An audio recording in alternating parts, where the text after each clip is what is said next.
10வது கட்டளை. என் அன்பே, ஒரு காலத்தில் லெட்டிசியா என்ற பெயர் என்னை பைத்தியமாக்கியது.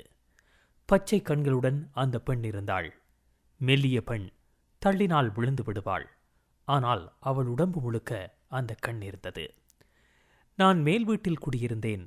அவள் எதிர் வீட்டில் கீழே குடியிருந்தாள். ஒரு முறை ஒரு கணந்தானும் அவள் தன்னுடைய பச்சை கண்களை மேலே எறிந்து என்னை பார்த்ததில்லை. ஆனால் லெட்டிசியா என்ற பெண் என்னை 24 மணி நேரமும் ஆட்டி வதைத்தாள். அவளுக்கு அது தெரியவே இல்லை. என் நண்பன் ஒருவன் ஒரு வேலையும் இல்லாத நேரத்தில் தான் காதலித்த பெண்களின் பெயர்களையெல்லாம் ஆங்கில எழுத்து அகரவரிசைப்படி நிறையாக எழுதினான். மின்வழி சேட் மூலம் நீ என்ற பெயரை கொண்ட பெண்ணை கூட காதலித்திருந்தான். பெரும் துக்கமாக லீ எழுத்தில் துவங்கும் பேருள்ள ஒரு பெண்ணை கூட தான் காதலிக்கவில்லை என்றான். பெரும் துக்கமாக லீ எழுத்தில் துவங்கும் பேருள்ள ஒரு பெண்ணை கூட தான் காதலிக்கவில்லை என்றான். நான் லீ எழுத்தில் துவங்கும் லெட்டிசியா என்ற பெயரை சொன்னேன். அவன் உடனே எழும்பி அந்த பெயருள்ள பெண்ணொருத்தியை காதலிப்பதற்காக தேடத் தொடங்கினான். எதற்கு சொல்கின்றேன் என்றால், லெட்டிசியா என்ற பெயர் என்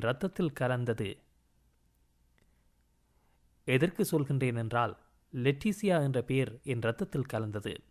நான் பிறக்க முன்னரே என் மரபணுவில் சேர்ந்திருக்க வேண்டும். 14 வயதில் அந்த பெயர் மீது எனக்கு காதல் வந்தது. நான் அந்த பெயர் கொண்ட ஒரு பெண்ணை தேடுவதை நிறுத்தவில்லை. இத்தனை வருடங்கள் ஓடிய பிறகு அப்படி பெயர் தரித்த ஒரு பெண்ணை எப்போதாவது காண்பேன், பேசுவேன், தொடுவேன் என்றெல்லாம் நான் நினைக்கவே இல்லை. ஒரு புத்தகத்தில் நான் படித்தேன். ஸ்வீடனில் ஒருவர் இருக்கின்றாராம். அவரிடம் 100 புகைப்படங்களையும் 100 பெயர்களையும் கொடுத்தால் அவர் இன்ன புகைப்படத்திற்கு இன்ன பெயர் என்பதை சரியாக கண்டுபிடித்து சொல்லிவிடுவாராம். இது சாத்தியமா என்பது தெரியவில்லை. ஆனால் நான் காசு கொடுத்து வாங்கி படித்த அந்த புத்தகத்தில் அப்படித்தான் எழுதியிருந்தது. புத்தகத்தில் இருப்பதால் அது உண்மையாகத்தான் இருக்க வேண்டும். நான் சொல்வதை நீ நம்ப மாட்டாய் என்று எனக்கு தெரியும். மின்தூக்கியில் ஏறிய 20 பேர்களுள் உன்னை முதலில் கண்டபோது உன்னுடைய பெயர் லெட்டிசியாவாக இருக்க வேண்டும் என்று நான் நினைத்தேன். ஒருவேளை எனக்கும் அந்த ஸ்வீடன் நாட்டுக்காரர் போல ஒரு திறமை உண்டானதோ என்னவோ.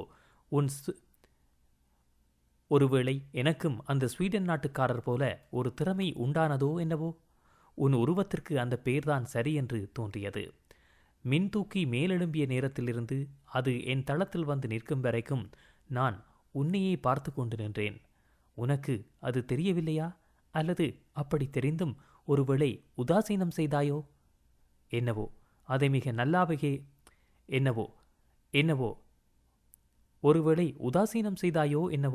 அதை மிக நன்றாகவே செய்தாய். என்னுடைய தளம் வந்து 19 என்ற சிவப்பு விளக்கு எரிந்தபோது நான் இறங்கிவிட நீ என்னை விட்டுவிட்டு மேலே போய் ஏதோ ஒரு தளத்தில் இறங்கிக் கொண்டாய். உன்னுடனேயே மேலே சென்று நீ இறங்கும் தளத்தில் இறங்கி நீ வேலை செய்யும் அலுவலகத்தின் பெயரை அறிந்து கொண்டிருக்கலாம் என்ற அறிவு பின்னர்தான் வந்தது. அன்று நான் என் அலுவலகத்தில் வேலையே செய்யவில்லை. உன் நினைப்பாகவே இருந்தேன். ஒவ்வொரு தளமாக ஏறி ஒவ்வொரு அலுவலகமாக உன்னை தேடினால் என்னவென்றும் தோன்றியது. ஒவ்வொரு தளமாக ஏறி ஒவ்வொரு அலுவலகமாக உன்னை தேடினால் என்னவென்றும் தோன்றியது. ஒவ்வொரு தளமாக ஏறி ஒவ்வொரு அலுவலகமாக உன்னை தேடினால் என்ன என்றும் தோன்றியது. ஒரு வாரமாக எனக்கு பைத்தியம் பிடித்தது போல அலைந்தேன். காலையில் நான் உன்னை எந்த நேரம்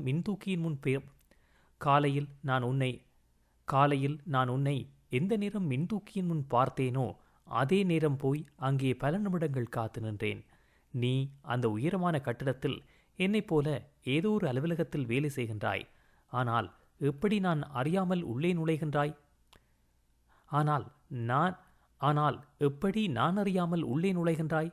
வெளியே போகின்றாய் என்பதும் பெரும் மர்மமாகவே இருந்தது. ஆனால் எப்படி நான் அறியாமல் உள்ளே நுழைகின்றாய் வெளியே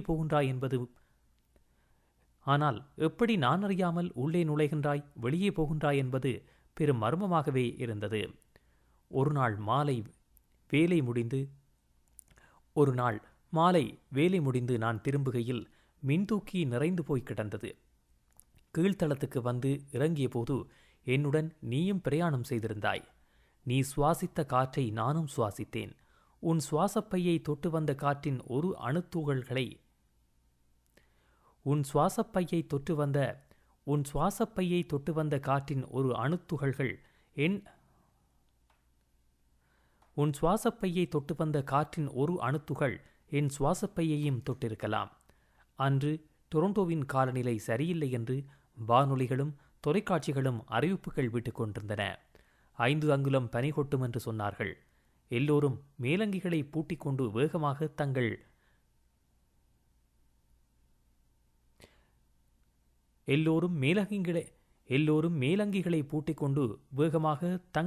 BMW-களையும் டொயோட்டாக்களையும் நிசான்களையும் நோக்கி ஓடிக்கொண்டிருந்தார்கள். நீ ஒரு கருப்பு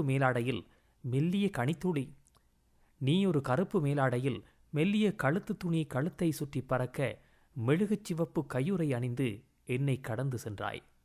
அந்த அவசரத்திலும் நீ உனக்கு முன் சென்ற கிழவர் உனக்காக கதவு திறந்து பிடித்ததற்கு நன்றி கூறி சிரித்தாய்.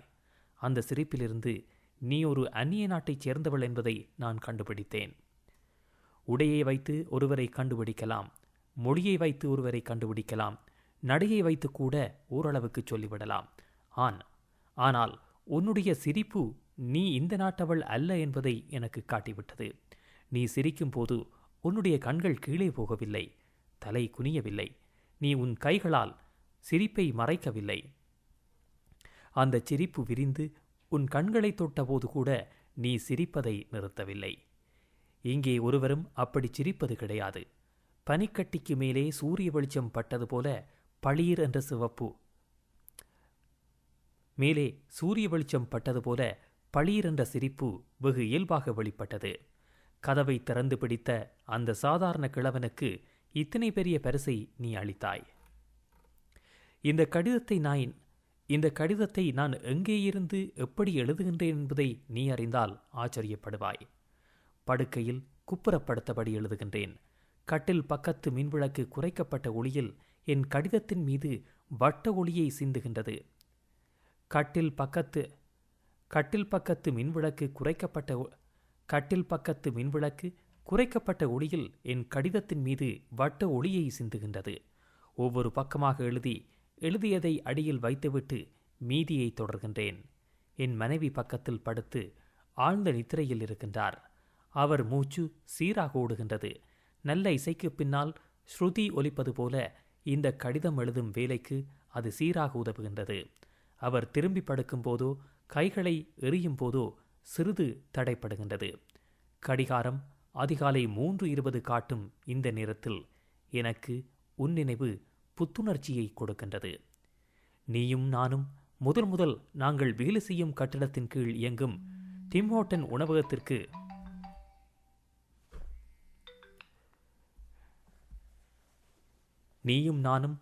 முதலில் நாங்கள் வேலை செய்யும் கட்டடத்தின்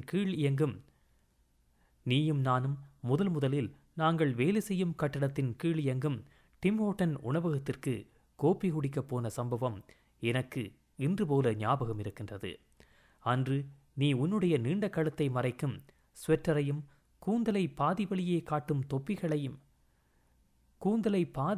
காட்டும் தொப்பியையும் அணிந்து வந்திருந்தாய். உன் உடம்பில் ஆடை மறைக்காத பகுதி பழுத்த பருநிறத்தில் இருந்தது.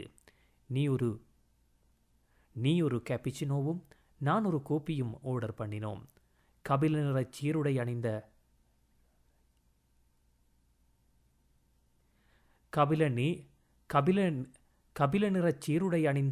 பரிசாரகி காதில் மாட்டிய டெலிஃபோன்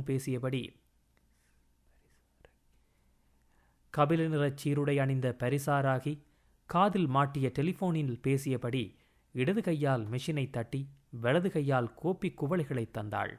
நான் அவற்றை பெற்று உன் இருக்கைக்கு எடுத்து வந்தேன். இந்த கோப்பி இருந்த உன்னை அழைக்கும் திட்டம் என்னிடம் 6 மாதமாக இருந்தது. தயங்கித்தான் அழைத்தேன். ஆனால் நீ சட்டென்று சம்மதம் சொன்னது எனக்கு ஆச்சரியமாக இருந்தது. இந்த சந்திப்பின் போதுதான் நீ ஒரு குழந்தை என்ற எண்ணம் எனக்கு உறுதிப்பட்டது. நான் நேரத்தை நீட்டுவதற்காக மெல்லிய மிடர்களாக கோப்பியை விழுங்கிக் கொண்டிருந்தேன். நீ தானாக கதைப்பவள் அல்ல. உன்னிடமிருந்து விஷயத்தை பிடுங்க வேண்டும். நான் ஏதாவது கேள்வி கேட்டால் பதில் சொல்லும் போது சிரிப்பையும் பாதிக்கு பாதி தருவாய். ஒவ்வொரு கேள்வியின் பதிலிலும் உன்னை பற்றிய மேலதிகமான தகவல் எனக்கு கிடைத்தது. நீ ஒரு மருத்துவருக்கு ஆராய்ச்சியில் உதவியாளராக பணி செய்கின்றாய். நீ ஒரு தூக்கவியல் நிபுணி. சிலர் ஆழ்ந்த தூக்கத்தில் இருக்கும்போது அவர்கள் மூச்சு சில நிமிடங்கள் நின்று விடுவதுண்டு. அது பற்றிய ஆராய்ச்சியில் இருப்பதாகச் சொன்னாய். உன்னை பார்க்கும் கணங்களில் என் மூச்சு பல நிமிடங்கள் நின்று போனதை நான் சொல்லலாம். நீ நம்பவா போகின்றாய்? இந்த உலகத்தில் அப்படி ஒரு வேலை இருப்பதே எனக்கு அன்றுதான் தெரிய வந்தது. கேள்விகளை ஒரு கணத்திற்கு நிப்பாட்டி நான் சொன்னேன், உடனே பார்க்காதே. உனக்கு பின்னால் 10 மணி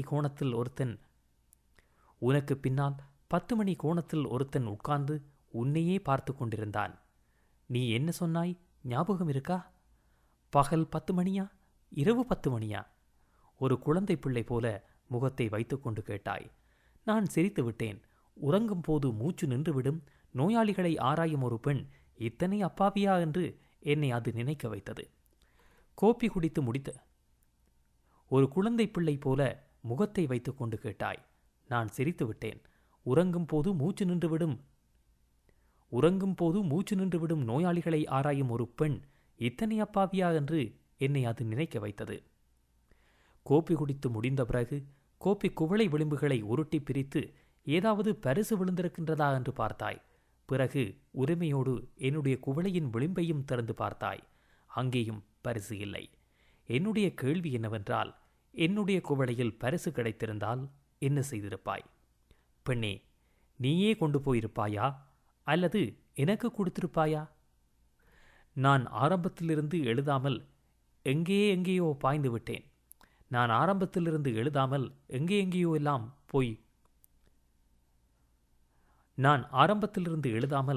எங்கேயோ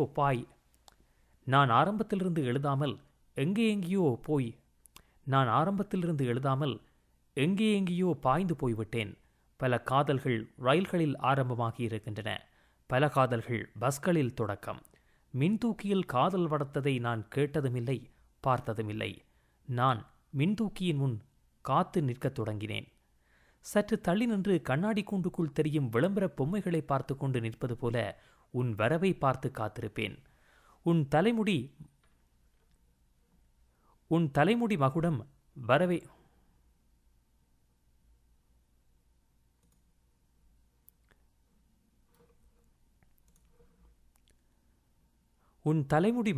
எந்த நேரத்திலும் விழுந்து விடலாம் என்பது போல நீ நிமிர்ந்து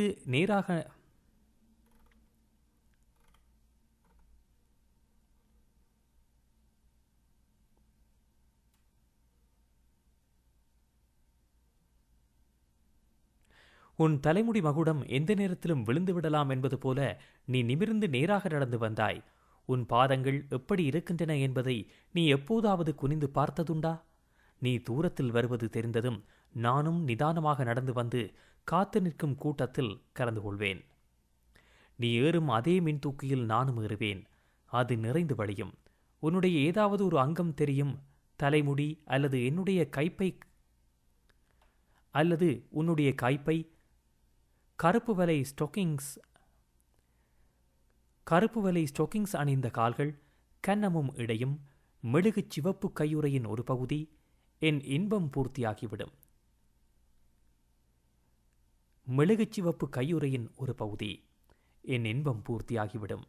நான் கையை எட்டி நீட்டினால் உன்னை தொட்டு விடலாம்.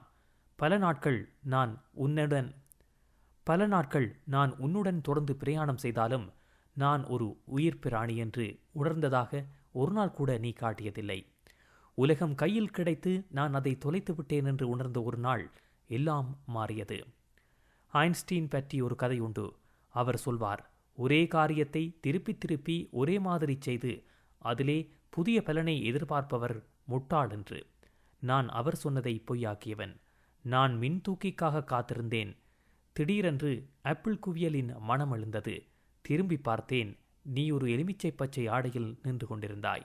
நான் திரும்பிய வேகத்தை பார்த்தோ என்னவோ நீ சிரித்தாய். கதவு திறந்துவிட்ட கிழவருக்கு கொடுத்த அதே சிரிப்பு. அந்த கிழவர் கதவை திறந்து உனக்கு உதவினார். நானோ ஒன்றுமே செய்யவில்லை. எனக்கும் அதே கண்களை தொடும் சிரிப்பு. அன்று டொரண்டோ மாநகரத்தில் அதுவே ஆகச்சிறந்த சிரிப்பு. அதன் பிறகு நாம் சந்திக்கும் போதெல்லாம் நீ சிரித்தாய். அப்பொழுதுதான் நீ முதலாக உன்னுடைய பெயர் லெட்டிசியா என்று சொன்னாய். நான் ஏற்கனவே தெரியும் என்று சொன்னதை நீ நம்பவில்லை. நீ நம்பி அதனால் எனக்கு ஒரு பிரயோசனமும் கிடையாது. உன்னுடைய உடல் உருவத்திற்கு வேறு என்ன பெயர் வேறு என்ன பெயர் பொருந்த முடியும்? அதை யோசித்துப்பார். இந்த கடிதத்திற்கு பிறகாவது நான் சொல்வது உண்மை என்பதை நீ நம்புவாய் என்று நினைக்கின்றேன். மிகவும் மதிப்பு வாய்ந்ததும் பெருமதியானதுமான உன்னுடைய சிரிப்பை என்னை போன்ற வயது கடந்த ஒருவனில் நீ வீணாக்கியது எனக்கே ஏதோ மாதிரி இருந்தது. என்னுடைய வயதை நீ நேரே கேட்கவில்லை, ஆனால் நிச்சயம் ஊகித்திருப்பாய். உன்னுடைய வயதை 2ஆக பெருக்கினால் கூட நீ என் வயதை எட்ட முடியாது. உன்னுடைய வயதுக்கும் என்னுடைய வயதுக்கும் இடையில் உள்ள வித்தியாசம் உன்னுடைய வயதிலும் பார்க்க அதிகமானது. எங்களுக்கிடையில் சிரிப்பை தாண்டிய ஒரு நட்பு உதயமாகும் என்பதை நான் கனவிலும் நினைத்து பார்த்ததில்லை. ஆனால் நான் விடாமுயற்சியை நிறுத்தவில்லை.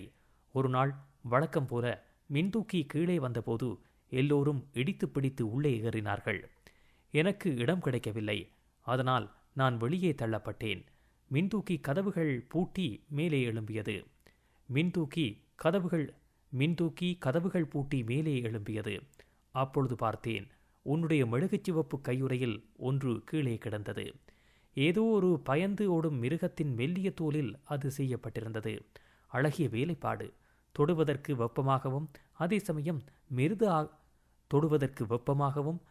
சமயம் மிருதுவாகவும் இருந்தது. அதை என் கோட்டு பையில் வைத்து கொண்டபோது ஒரு கனிந்த ஆப்பிள் மனம் எழும்பியது. உன்னுடைய சுகந்தத்தில் ஒரு பகுதி அந்த கையுறையில் தங்கிவிட்டது. 2 பகலும் ஓர் இரவும் அந்த கையுறை என்னுடனேயே தங்கியது. கோட்டு பையுக்குள் அது இருந்தாலும் அதை தொட்டபடியே நேரத்தை கழித்தேன். தொடும்போதெல்லாம் லெட்டிசியா லெட்டிசியா என்று சொன்னேன்.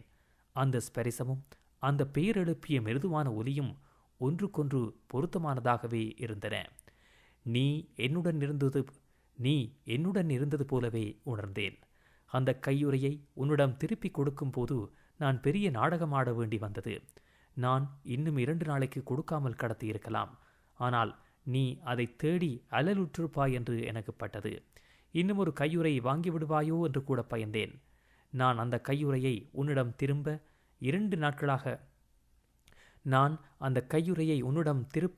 2 நாட்களாக முயற்சி செய்ததாக கூறினேன். முற்றிலும் போய். உண்மையில் உன்னை தவிர்த்து திரிந்தேன். நீ அந்த கையுறையை ஆசையுடன் திரும்ப பெற்றுக்கொண்டாய். ஒரு தொலைந்து போன செல்லப்பிராணியை அரவணைப்பது போல அதை தடவிக்கொண்டு உன் கண்களால் நன்றி தெரிவித்தாய். உன் நீண்ட சிவப்பு பூசிய விரல்கள் அந்த கையுறையினுள் லாவகமாக நுழைந்தபோது எதையோ இழந்துவிட்டது போல நான் உணர்ந்தேன். அன்று என்னை நீ கோப்பி குடிக்க அழைத்தாய். அது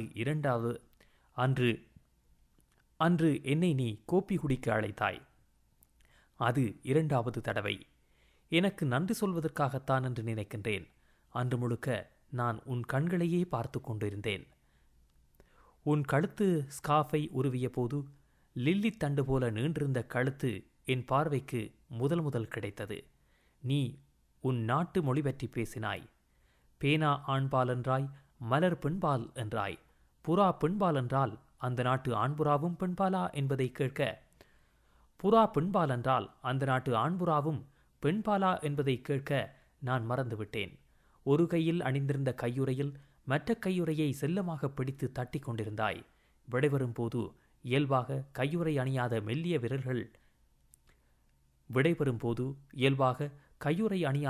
விரல்களை என் தொடை மீது வைத்து போகலாமா என்றாய். விடைபெறும்போது இயல்பாக கையுறை அணியாத மெல்லிய விரல்களை என் தொடையின் மீது வைத்து போகலாமா என்றாய். அந்த ஸ்பரிசம் என்னை என்னவெல்லாம் செய்தது என்பதை நீ அறியவே போவதில்லை. அதன் பின்னர் உன்னை பல நாட்களாக நான் காணவில்லை. காலையில் வருவதில்லை, மாலையிலும் காணவில்லை. உன்னுடைய பேர் தெரியுமே ஒழிய உன்னை பற்றிய விவரம் நான் அறிந்தது தூக்கவியலில் வேலை பார்க்கின்றாய் என்பதுதான். எனக்கு பைத்தியமே பிடித்துவிட்டது. அப்பொழுது எனக்கு தெரியாது, சில நோயாளிகளை அவர்கள் தூங்கும்போது சோதனை செய்வதற்காக நீ மாதத்தில் ஒரு வாரம் இரவில் வேலை செய்வாய் என்பது. நான் மனமுடைந்து போனேன். ஒரு நாள் எங்கள் கட்டடத்தின் கீழ்த்தளத்தில் உள்ள புத்தக கடைக்குள் நுழைந்தேன். என்னுடைய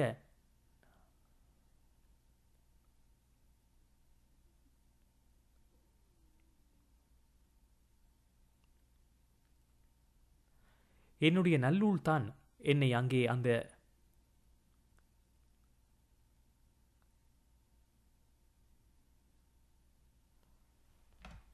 என்னுடைய நல்லாள்தான் என்னை அங்கே அந்த நேரத்தில் கொண்டு போய் சேர்த்தது. நீ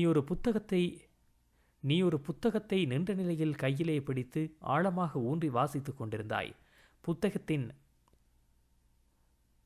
புத்தகத்தின் அட்டையை பார்த்தேன். ஆன் பேட்லெட்.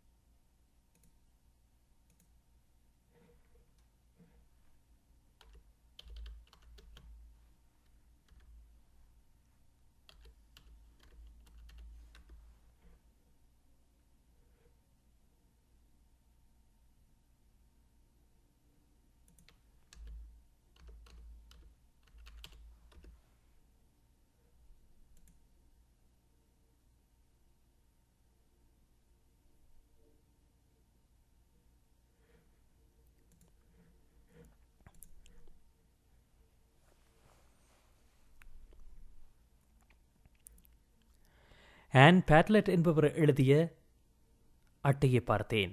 ஆன் பேட்லெட் என்பவர் எழுதிய ஆஸ்திரேலியா ஆதிவாசிகள் பற்றிய புத்தகம். உன்னுடைய அழகுக்கும் உன்னுடைய பெயருக்கும் நீ செய்யும் வேலைக்கும் நீ படித்த புத்தகம் பொருத்தமாகவே இல்லை. ஜசுனாரி கவபாட்டா எழுதிய தூங்கும் அழகிகள் இல்லம் புத்தகத்தை நீ படித்து கொண்டிருந்தால் நான் அதிசயப்பட்டிருக்க மாட்டேன். உனக்கு முன்னால் பல நிமிடங்கள் பேசாமல் உன்னையே பார்த்து கொண்டு நின்றேன். என்னை கண்டதில் உன் முகத்தில் பெரும் உவகை தென்பட்டது. ஓர் இளம் பெண்ணுக்கு மகிழ்ச்சி தரும்படி என்னிடத்தில் என்ன உண்டு என்று என்னை கேட்டுக்கொண்டேன்.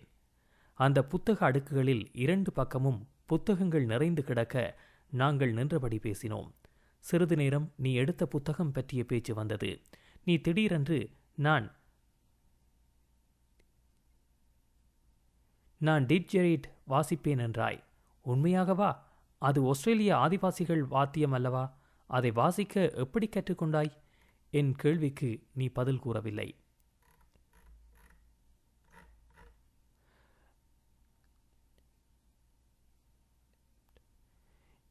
யூகலிப்டஸ் மரத்தை கரையான் நடுவால் அரித்து ஓட்டை உண்டாக்கி இயற்கையாக கிடைக்கும் வாத்தியம்.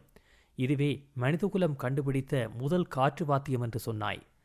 ஒரு புதன்கிழமை வாத்தியத்தை கேட்க என்னை உன் வீட்டுக்கு வரச் சொன்னாய். இனிவரும் எந்த புதன்கிழமையும் இனிமேல் உன்னை நினைக்காமல் நான் சந்திக்க முடியாது. உன்னைப் போல உன் வீடும் அழகாகவே இருந்தது. கண்ணுக்கு இதமான நீண்ட திரைச்சீலைகள் காற்று இல்லாமலே அசைந்தன. 1-2 அலங்காரச் செடிகள். சுவர்களிலோ கூரையிலோ இருந்து வெளிச்சம் வரவில்லை. தரையிலிருந்து சந்திர வெளிச்சம் போன்ற தூய்மையான வெளிச்சம் கசிந்தது. நீ அணிந்திருந்த இரவு நேர ஆடையை என்னால் வர்ணிக்க இயலாது. தரையிலிருந்து வீசிய வெளிச்சத்தில் உன்னுடைய நீண்ட கால்களை ஆடைக்குள் காணக்கூடியதாக இருந்தது. என்றுமில்லாத மாதிரி உன் உதடுகள் மினுங்கின. வளைந்து நெளிந்த மரத்தில் தானாகவே உருவான டேட்ஜெரிடு வாத்தியம் உன் கழுத்து வரை உயரமாக இருந்தது. காட்டுவாசிகள் எப்படி அதை பிடித்து வாசிப்பார்களோ அப்படியே நின்ற நிலையில் அதில் உன் உதடுகளை பதித்து வாசித்தாய். வேறொரு காற்று வாத்தியத்திலும் இருந்து நான் அப்படியான ஒலியை கேட்டதில்லை. கைகளினால் பக்கவாட்டில் அடித்தபோது மேளச்சத்தம் போல ஒன்றும் உண்டானது.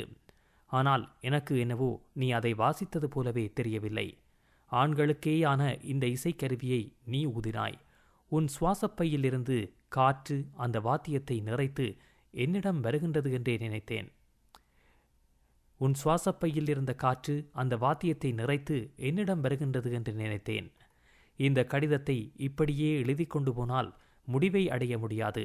நான் சொல்ல வேண்டி வந்த விஷயத்தை சொல்லவும் இயலாது. இதுவே உனக்கு என்னுடைய முதல் கடிதம். இதுவே கடைசி கடிதமாகவும் இருக்கலாம். உன்னை நான் கட்டிப்பிடித்த சமயம் நீ என்னை விட்டு ஓடினாய். என்னிடம் வருவதும் ஓடுவதுமாக எனக்கு விளையாட்டு காட்டினாய். இதோ எட்டி வந்து பிடித்து விட்டேன் என்று நான் நினைக்கும் சமயத்தில் பறித்து கொண்டு போனாய்.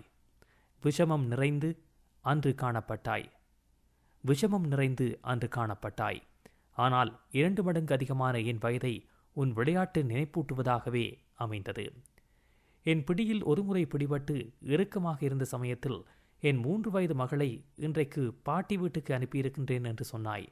நான் கேட்கவில்லை, நீயாகவே சொன்னாய். எங்கள் சந்திப்பை நீயும் என்னைப் போல திட்டமிட்டுத்தான் செயலாற்றியிருக்கின்றாய். வாத்தியம் வாசிக்க கூப்பிட்ட போதே உன் மனதில் அது உருவாகியிருக்க வேண்டும். உன் கழுத்தின் கீழே பள்ளம் விழுந்த இடத்தை தொட்டு காட்டி அது எனக்குத்தான் சொந்தம் என்று சொன்னாய். நான் முத்தமிட்டு அதை உறுதிப்படுத்தினேன்.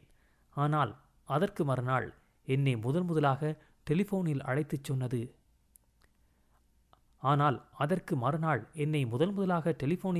சொன்னது என்ன? இன்றைக்கு வேண்டாம், நாளைக்கு வேண்டாம், இனி வரப்போகும்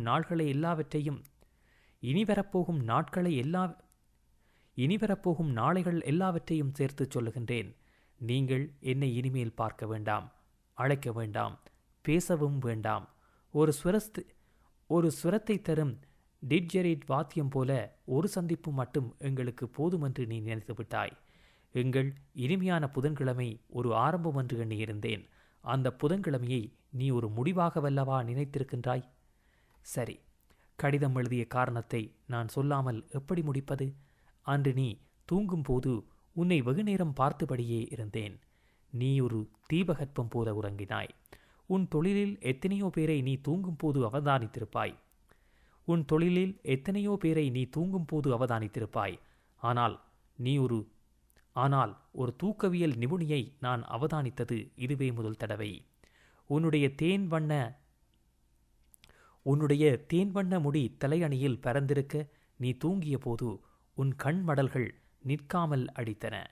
பனிக்காலத்து அணில் போல என் இதயமும் தடுமாறியது. அது எந்த நோயின் அறிகுறி என்பதை நான் அறியும் வழியுமில்லை. நீ தூங்கிய நேரத்தில் உனக்கு சொந்தமான ஒரு பொருளை நான் திருடினேன். ஒரு புறாவின் சருமத்தில் செய்தது போல அது மிருதுவானதாக இருந்தது. கண்ணாடி வலை போலானது. உன் மார்புகள் சின்னதாக தனித்தனியாக வட்டமாக இருந்தன. இந்த சென்னமான பொருளினால் நீ அவற்றை மறைத்தாய். நீ அதை தேடி பார்த்தாயா? அல்லது உன்னிடம் இருக்கும் பல சேகரிப்புகளில் இது களவு போனது உனக்கு தெரியவில்லையா? அதை நான் திருப்பி உன்னிடம் தர வேண்டும். எப்பொழுது வந்து தரலாம்? உன் மகள் பாட்டி வீட்டுக்கு போன புதன்கிழமையாக இருந்தால் நல்லது. அப்படியே உன்னை ஒருமுறை தழுவிவிட்டு நான் திரும்புவேன். எனக்கு சொந்தமான கழுத்து பள்ளத்திலும் நான் முத்தமிட வேண்டும். அப்பொழுது வேறு ஒரு பொருளும் திருட்டு போகாது என்று உன்னால் உத்தரவாதம் தர முடியாது. அப்படி காணாமல் போவது உன்னுடைய கைக்குட்டையாகவோ கருப்பு வலை ஸ்டோக்கிங்ஸாகவோ இருக்கலாம். அல்லது முக்கோண வடிவான மெல்லிய உள்ளாடையாகவும் இருக்கலாம். அதில் லெட்டிசியா என்ற உன்னுடைய நாமத்தின் முதலெழுத்தான லீ பதிந்திருப்பதை நான் அறிவேன்.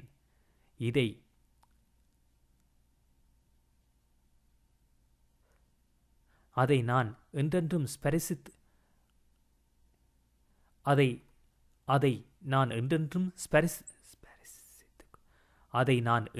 ஸ்பரிசித்துக் கொண்டே இருக்க வேண்டும். நான் உண்டாக்கும் பிரியங்கள் அனைத்தும் உனக்குத்தான். இப்படிக்கு 19வது தளத்தில் இறங்குபவன். இந்த கடிதத்தை நான் அப்படியே மேலே தந்திருக்கின்றேன். சமீபத்தில் டொரண்டோ நூலகத்தில் பைபிள் பகுதியை பார்வையிட்ட போது நூற்றுக்கணக்கான பைபிள்கள் அங்கே இருந்ததைக் கண்டேன். மிக பழைய பைபிள்கள் கூட இருந்தன. ஒன்று 1611ஆம் ஆண்டில் அச்சானது. ஒரு பைபிளை எடுத்து புரட்டிய போது 10 கட்டளைகள் பக்கத்தில் இந்த 8 பக்க கடிதம் நாலாக மடித்து கிடந்தது. படித்ததும் காதல் கடிதம் என்பது தெரிந்தது. இதை காதலனோ அல்லது காதலியோ கைமறதியாக வைத்திருக்க வேண்டும். கடிதத்தை படித்துவிட்டு காதலி வைத்தாளோ அல்லது கடிதத்தை கொடுக்க முன்னர் அதை காதலன் வைத்துக் கொடுக்க மறந்தானோ என்ற புதிர் விடுபடவில்லை.